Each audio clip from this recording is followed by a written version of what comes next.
Welcome to the Introduction to Coding lesson. In this lesson, we'll be discussing what coding is and how it works.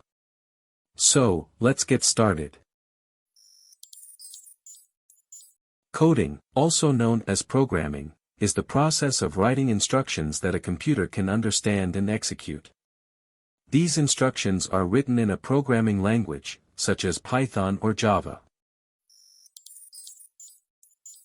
Here's an example of some basic code. Print, hello, world. This code tells the computer to print the text, hello, world, to the screen. To write code, you'll need a coding environment. This is a software program that allows you to write and test your code. Some popular coding environments include Visual Studio Code, Pycharm, and Eclipse.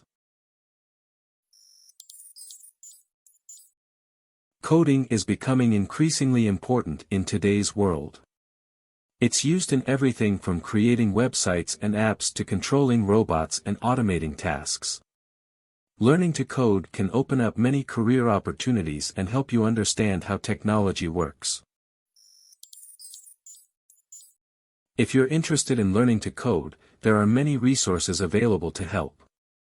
Online coding courses, coding bootcamps, and coding clubs are all great options for beginners. You can also find many tutorials and coding challenges online to help you practice your skills. And that's it for our Introduction to Coding lesson. We hope you learned what coding is and how it works. Thank you for watching, and see you in the next lesson.